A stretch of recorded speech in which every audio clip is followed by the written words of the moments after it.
Hello friend, मैं फलकदानी स्वागत करता हूं आपका अपने यूट्यूब चैनल वाला स्टडी पॉइंट में। फ्रेंड, मैं आपके सामने आज फिर हाजिर हुआ एक नई वीडियो लेकर जो जिसका टॉपिक है हमें खाने से ऊर्जा कैसे मिलती है। टॉपिक को स्टार्ट करने से पहले मैं इतना कहना चाहूँगा, अगर आपने अभी तक मेरे चैनल को सब्सक्राइब नहीं किया है तो प्लीज़ चैनल को सब्सक्राइब कर लें और इस चैनल की लिंक को ज़्यादा से ज़्यादा लोगों को शेयर करें ताकि वो लोग भी मेरी वीडियो को देख सकें और जितना उनके हो सके उनके काम में आ सके। So please share my video to others. चलिए आज स्टार्ट करते नया टॉपिक। मैंने एक टॉपिक चूज किया है, ये एक साइंस के अंतर्गत आने वाला टॉपिक है, हमें खाने से ऊर्जा कैसे मिलती है। ये इसका एक मैंने बोलते जिस तरह से मतलब एक लोगो क्रिएट किया है कि हमें खाने से ऊर्जा कैसे मिलती है। एक साइंस का टॉपिक है, इसे रेस्पिरेशन भी बोलते हैं। अभी आपको हम डिटेल में समझाने वाले हैं। तो चलिए स्टार्ट करते हैं अपने टॉपिक को। इसको समझने से पहले आपको मैं दो चार बातें समझाना चाहता हूँ। जैसे सबसे पहले हमें सीखना है यहाँ पे पोषण। पोषण किसे कहते हैं, हमें खाने से ऊर्जा कैसे प्राप्त होती है। हम अपनी लास्ट वीडियो में आपको एक बार बताए थे कि खाने से हमें खाना जब हम खा लेते हैं तो हमारे शरीर में क्या होता है, एक पाचन का प्रोसेस होता है। खाने से खाना हमने खा लिया, खाना पच गया, लेकिन अभी ऊर्जा प्राप्त नहीं हुई। खाने के पचने के बाद ऊर्जा कैसे प्राप्त करती है, आइए आज जानेंगे इस टॉपिक में। इस वीडियो में हम आज जानेंगे किस तरह से होती है। तो पोषण पोषण बोलते हैं भोज्य पदार्थों को, जो हमारे भोज्य पदार्थ हैं उनको ग्रहण करना, उनको खाना, ये क्या कहलाता है हमारा प्रोसेस, पोषण। न्यूट्रिशन इसको बोलते हैं इंग्लिश में न्यूट्रिशन। तो पोषण किसे कहते हैं, मैं लिख देता हूं उसकी परिभाषा। भोज्य पदार्थों को ग्रहण करने की प्रक्रिया पोषण कहलाती है। उम्मीद है आपको समझ आएगा। देखो, जो भी हम चीजें खा रहे हैं उनको खाने का जो प्रोसेस है, जो हम खा रहे हैं वही खाना क्या कहलाता है, पोषण कहलाता है। ठीक है, इंग्लिश में बोलते हैं इसको न्यूट्रिशन। तो भोज्य पदार्थों को ग्रहण करने की प्रक्रिया पोषण कहलाती है। अब हम खाना खा रहे हैं, अब यहाँ पे एक समझने की बात यह है, हमने खाना खाया, ठीक है। अब खाने में हमने चाहे दाल खाया, चाहे अंडा खाया, चाहे मीट खाया, चाहे मुर्गा खाया, कुछ भी खाया हो हमने, ठीक है, चाहे वेज खाया चाहे नॉन वेज खाया, हमने कुछ भी खाया हो, उसमें कुछ ही हमें न्यूट्रिएंट प्राप्त होते हैं, उनसे कुछ न्यूट्रिएंट प्राप्त होते हैं, जिनको मैं यहाँ पे आपको एक लिस्ट के थ्रू बताना चाहूंगा। ध्यानपूर्वक इसको समझें। उनको बोलते हैं हम पोषक तत्व। पोषक तत्व, देखिए ये हमारे भोजन की शक्लें हो सकती है कि हमने अंडा खा लिया, मछली खा ली, मुर्गा खा लिया, दाल खा ली, चावल खा ली, ये अलग अलग भोजन के प्रकार है, लेकिन इनमें सब में हमें जो पोषक तत्व प्राप्त होते हैं वो ये प्राप्त होते हैं। मैं आपको बताता हूँ कौन कौन से प्राप्त होते हैं। देखिए पहले नंबर पे हमें प्राप्त होता है इनसे कार्बोहाइड्रेट्स। कार्बोहाइड्रेट्स सुना होगा आपने। पहले पहले क्या प्राप्त होता है हमें इनसे, कार्बोहाइड्रेट्स प्राप्त होता है। और इसके बाद इसमें और क्या होते हैं, इसमें प्रोटीन होते हैं। क्या होते हैं, प्रोटीन्स। इसमें प्रोटीन पाए जाते हैं। इंग्लिश में भी लिख देता हूं मैं, कार्बोहाइड्रेट्स।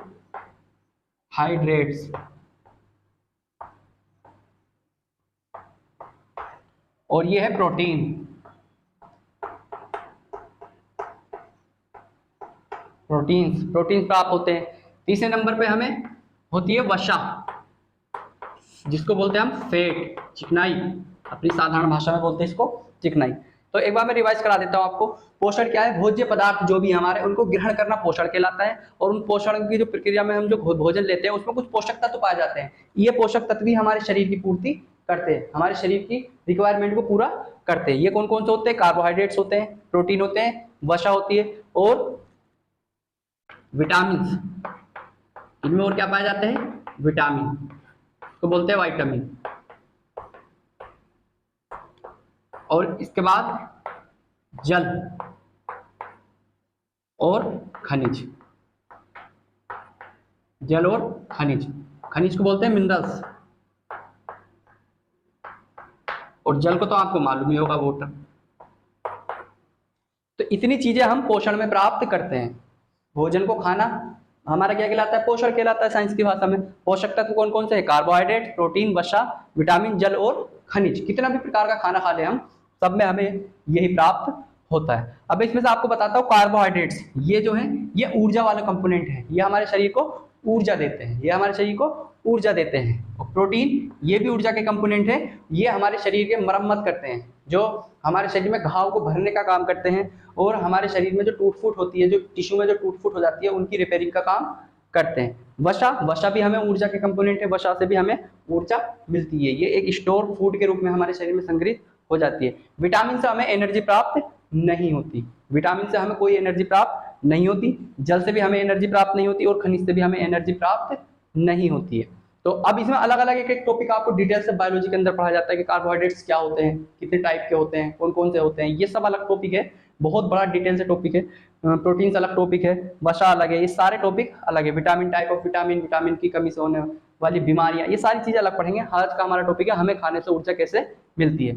तो यहाँ तक उम्मीद है आपको समझ आया होगा। अब इसको रफ कर देता हूँ और आगे समझाने की कोशिश करता हूँ। चलिए आगे देखते हैं। अब हमने आपको कोशिका पढ़ाया था, क्या पढ़ाया था? कोशिका। पिछली वीडियो में बताया था कि हमारा शरीर कोशिका से मिलकर बना होता है, सारे काम कोशिकाएं करती है। श्वसन, सांस लेने का जो काम है वो सब कोशिकाएं करती है। पाचन कौन कराती है? कोशिका। उत्सर्जन कौन करती है? कोशिका। नए बच्चों को जन्म कौन करती है?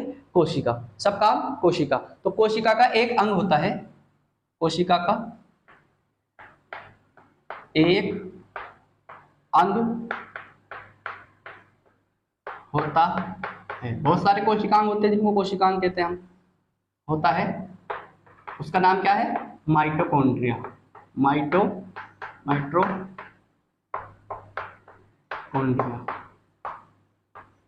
ये माइटोकॉन्ड्रिया बहुत महत्वपूर्ण शब्द है, बायोलॉजी के अंदर बार बार सुनने को मिलता है, माइटोकॉन्ड्रिया। ठीक है, तो ये कोशिका के एक अंग है। इसे हम क्या कहते हैं? ये पहले तो समझिए कि हमारी कोशिका में पाया जाता है माइटोकॉन्ड्रिया। ठीक है, माइटोकॉन्ड्रिया कोशिका में पाया जाता है। ये केंद्र के बाहर होता है, केंद्र के अंदर नहीं होता, केंद्र के बाहर होता है माइटोकॉन्ड्रिया। ठीक है, इसको बोलते हैं हम बिजली घर, कोशिका का बिजली घर। इसे बोलते हैं हम कोशिका का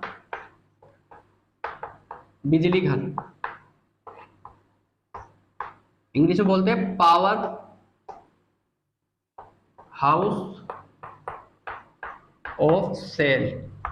पावर हाउस ऑफ सेल पढ़ा जाता है। क्यों बोलते हैं? देखो, कोशिका का बिजली घर, बिजली घर में क्या बनती है? पावर बनती है। इसी तरह से हमारे शरीर को जो पावर मिलती है वो कहाँ से मिलती है? कहाँ पे प्रोड्यूस होती है? वो माइटोकॉन्ड्रिया में। इसलिए माइटोकॉन्ड्रिया को कोशिका का पावर हाउस कहते हैं या बिजली घर कहा जाता है। इसमें क्या प्रोसेस होता है? देखो, जब हमने कोई खाना खाया, तो उसमें जो कार्बोहाइड्रेट्स है, ये पाचन आपको अलग से सिखाएंगे हम।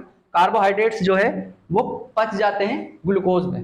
कार्बोहाइड्रेट्स काय में पच जाता है? ग्लूकोज में। मैं आपको बता देता हूँ। देखो, पाचन, पोषक पाचन के बाद क्या किस में बदल जाता है? पाचन के बाद जो कार्बोहाइड्रेट थे, हमने खाना खाया, खाने में हमें कार्बोहाइड्रेट्स मिले, और ये कार्बोहाइड्रेट्स जो है ये इनके पार्टिकल बड़े बड़े होते हैं। हमें अपने शरीर को एब्जॉर्ब कराने के लिए छोटे पार्टिकल की जरूरत पड़ती है, इसलिए उसको हम उस प्रोसेस को बोलते हैं हम पाचन। बड़े अणुओं को, बड़े कार्बनिक अणुओं को छोटे अणुओं में तोड़ना ही पाचन कहलाता है। ठीक है, तो कार्बोहाइड्रेट जो बदलता है, ये बदलता है ग्लूकोज। काय में बदल जाता है? ये ग्लूकोज में।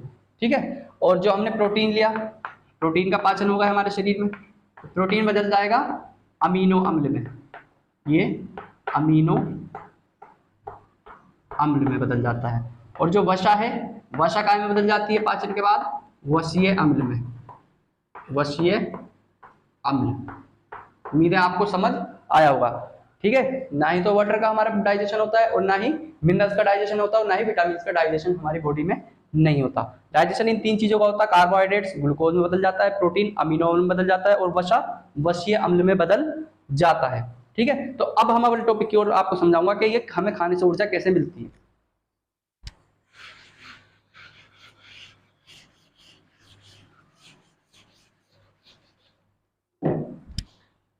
यहाँ पे लिख देता हूं मैं, अब आपको पता चल गया होगा माइटोकॉन्ड्रिया क्या होता है। कोशिका का एक अंग है जिसे बिजली घर कहा जाता है। माइटोकॉन्ड्रिया को क्या कहा जाता है? Power house.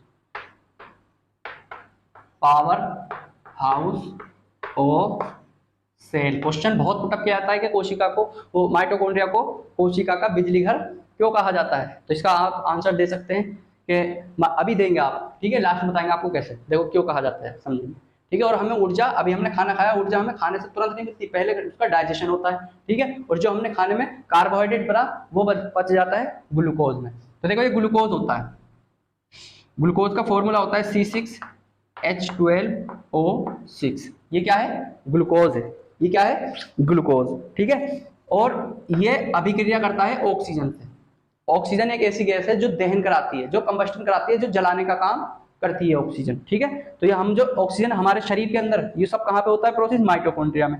ये ग्लूकोज पच गया, पच के कहाँ पे गया? ये माइटोकॉन्ड्रिया में गया और ऑक्सीजन मिली। ऑक्सीजन कैसे जाती है मैं आपको बता देता हूँ। देखो, सबसे पहले हमने सांस लिया, सांस के थ्रू ये हमारे फेफड़ों में पहुंच गई। फेफड़ों हमारे ब्लड भरा देता है, ये ब्लड में मिल जाती है और ब्लड के थ्रू हमारी कोशिकाओं के माइटोकॉन्ड्रिया में चली जाती है। ये रेस्पिरेशन अलग से टॉपिक आपको बहुत डिटेल में मैं पढ़ाऊंगा। ठीक है। तो ये ग्लूकोज है और ये ऑक्सीजन है। जब ये आपस में अभिक्रियाएं करेंगी, रिएक्शन करेगी, ऑक्सीजन ग्लूकोज को जलाएगी ऑक्सीजन, तो यहाँ पे एक प्रोसेस होगा। क्या बनेगा यहाँ पे? देखो, एक तो बनेगी CO2 कार्बन डाइऑक्साइड गैस बनेगी, दूसरे नंबर पे जल बनेगा H2O, और तीसरे नंबर पे यहाँ पे बनेगी ऊर्जा ATP। और ATP क्या है? ऊर्जा है, एक तरह की ऊर्जा का फॉर्म। ठीक है। तो ग्लूकोज देखो, हमने खाना खाया, खाना पच गया, पच के वो ग्लूकोज बना, ग्लूकोज खून में मिल गया। अभी आपको फ्लो डायग्राम से समझाएंगे। ठीक है। ग्लूकोज और ऑक्सीजन की रिएक्शन के थ्रू क्या बना? Carbon dioxide. मैं इसको हिंदी में लिख देता हूँ। ये क्या होता है? ग्लूकोज होता है। ये ग्लूकोज है, ये ऑक्सीजन गैस है। आपस में दोनों ने रिएक्शन की तो क्या बना यहाँ पे? Carbon dioxide. Carbon dioxide.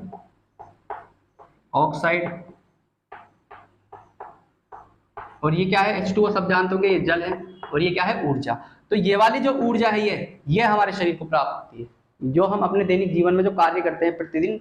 जैसे मैं आपको पढ़ाने का काम कर रहा हूँ और अपने हाथों का ये मूवमेंट करके दिखा रहा हूँ, बोल के दिखा रहा हूँ, तो इसके लिए एक ऊर्जा की रिक्रूटमेंट होती है, रिक्वायरमेंट होती है। तो वो ऊर्जा कहाँ से प्राप्त होती है? हमें यहाँ से प्राप्त होती है। जब ये ऊर्जा धीरे धीरे घटती चली जाती है तो हमें फिर खाने की ज़रूरत महसूस होती है कि हमें खाना खाना चाहिए ताकि दोबारा से एनर्जी बन सके। ये नहीं कि मैंने खाना खाया तुरंत एनर्जी बन गई, तुरंत एनर्जी नहीं मिलती। पहले हम खाना खाते हैं, खाना डाइजेस्ट होता है, डाइजेस्ट के बाद हमें एनर्जी प्राप्त होती है जब ये होता है। और ये पूरा प्रोसेस जो है, ये पूरा प्रोसेस बायोलॉजी के अंतर्गत कहलाता है श्वसन। इसलिए मैं थंबनेल में आपको इसको बताऊंगा। थंबनेल में यह श्वसन लिखा हुआ देखा आपने, इसलिए इसको बोलते हैं हम श्वसन, या इंग्लिश में बोलते हैं इसको रेस्पाइरेशन या रेस्पिरेशन। ठीक है। इस पूरे प्रोसेस को क्या बोलते हैं? रेस्पाइरेशन। ठीक है। यहाँ तक आपको समझ आया होगा। अब मैं आपको एक फ्लो डायग्राम के थ्रू बताने की कोशिश करता हूँ, इसको रफ करके एक बार और आपको समझा देता हूँ। देखो, माइटोकॉन्ड्रिया को पावर हाउस ऑफ सेल कहा जाता है। जब हम खाना खाते हैं तो पच जाता है, पच के ग्लूकोज बनता है, ग्लूकोज ऑक्सीजन से अभिक्रिया करके कार्बन डाइऑक्साइड, जल और ऊर्जा बनाते हैं। ये कार्बन डाइऑक्साइड हमारे बॉडी में हार्मफुल होती है, हानिकारक होती है, इसलिए इसको हम अपने शरीर से बाहर निकालते हैं। कैसे निकलती है? ये यहाँ से दोबारा से ब्लड में घुल जाती है और ब्लड हमारा फिर तो फेफड़ों में जाता है, और जब हम सांस छोड़ते हैं तो कार्बन डाइऑक्साइड बाहर निकल जाती है। आप बेसिकली सब जानते होंगे, स्टार्टिंग से ही जानते हैं कि जब हम सांस लेते हैं तो कौन सी गैस हम लेते हैं अपने यूज में? ऑक्सीजन। और जब हम छोड़ते हैं तो कौन सी गैस छोड़ते हैं? Carbon dioxide. वैसे तो मैंने सांस ली, तो कौन सी गैस ली हमने? ऑक्सीजन। मेनली ऑक्सीजन नहीं है इसमें, ये हमने वायु ली। वायु क्या है? Air. Air is the mixup of different type of gases like that nitrogen, oxygen, carbon dioxide, sulphur, neon, argon, ये सब गैसें होती हैं। लेकिन उसमें मोस्टली जो गैस होती है वो नाइट्रोजन होती है, और उसके बाद दूसरे नंबर पे कौन सी होती है? कार्बन। दूसरे नंबर पे होती है ऑक्सीजन। ठीक है। तो ऑक्सीजन हमारे लिए लाभदायक है, तो इसको हम अपने यूज में ले लेते हैं, और बाकी कार्बन डाइऑक्साइड जो है ये हमारे लिए लाभदायक नहीं होती, और जो हमारे शरीर बनती है उसको हम शरीर से बाहर निकाल देते हैं। उम्मीद है आपको यहाँ तक समझ आया होगा। अब एक फ्लो डायग्राम के थ्रू बता के आपको अपनी बात खत्म करेंगे। मैं ज़्यादा लंबी अभी वीडियोज नहीं बनाना चाह रहा हूँ, इसलिए इसको यहीं पे लास्ट करेंगे। कैसे? देखो, हमने खाना खाया, पहले खाना खाया, ठीक है, खाना खाया, इसका हमने पूरा प्रोसेस बताया कि खाना खाने के बाद हमारे शरीर में क्या होता है। ठीक है। खाना कहाँ से कहाँ जाता है? इसका क्या होगा? पाचन। क्या होगा? पाचन। पाचन होने के बाद क्या बना यहाँ पे? ग्लूकोज। क्या बना? ग्लूकोज। ग्लूकोज किस में घुलायो? रक्त में घुल गया, रक्त या खून में घुल गया, घुल गया। यहाँ से ये कहाँ पहुंचा? यहाँ से ये पहुंचा, ये खून में कहाँ घुला है? बताओ कहाँ घुला खून में? छोटी आंत में। ये डाइजेशन में हमने आपको बताया था कि छोटी आंत में घुला। इसके बाद पहुंचा ये माइटोकॉन्ड्रिया में।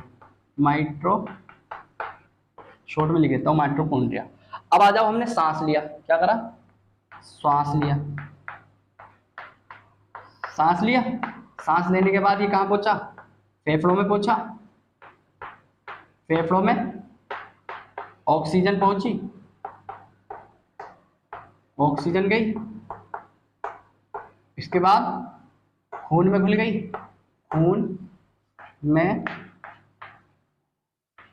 घुली, और इसके बाद ये कहाँ पे गई, माइटोकॉन्ड्रिया में, माइटोकॉन्ड्रिया में। देखो ग्लूकोज कैसे जाता है आपको पता चलिए, खाना खाया, पाचन हुआ, ग्लूकोज बन गया, ग्लूकोज खून में घुल के माइटोकॉन्ड्रिया में पहुंच गया यहाँ पे। इसी तरह से सांस लिया, फेफड़ों में ऑक्सीजन गई, उसके बाद खून में घुली, और खून से फिर ये कहाँ पहुंच गई, माइटोकॉन्ड्रिया में। तो इस तरह से दोनों चीजें माइटोकॉन्ड्रिया में पहुंच गई। और अभी आपको बताया कि जब यहाँ पे ग्लूकोज C6H12O6 जब ये माइटोकॉन्ड्रिया में पहुंचा, प्लस ऑक्सीजन भी पहुंच गई, ठीक है। तो इन दोनों में एक रिएक्शन हुई, रिएक्शन से क्या बना, CO2 प्लस H2O और प्लस ऊर्जा। तो ये ऊर्जा हम अपने यूज में लाते हैं, इसको ये एटीपी के रूप में प्राप्त होती है, एटीपी, अड़तीस एटीपी के रूप में, ठीक है। तो ये इस तरह के प्रोसेस के थ्रू हमें एनर्जी प्राप्त होती है। उम्मीद है आपको ये पसंद आई होगी वीडियो और समझ आई होगी। अगर आपको ये पसंद आई है तो इसी तरह की और वीडियो प्राप्त करने के लिए मुझे मोटिवेट करें कि मैं ज़्यादा से ज़्यादा इस तरह की वीडियो बना सकूं, और मेरे चैनल को सब्सक्राइब करें और दूसरों तक इसके लिंक को शेयर करें, ताकि हमारा चैनल भी ग्रो कर सके और आपको इसी तरह की नॉलेजफुल वीडियोस दी जा सके। ये वीडियोस जो बना रहा हूँ मैं, ये नॉलेज वाली वीडियो है, इसको कोई भी देख सकता हूँ। एक में 10th क्लास बेस्ड पूरे सिलेबस को कवर कराऊंगा। तो अगर वीडियो आपको पसंद आई हो तो please share, subscribe and like. Thank you very much.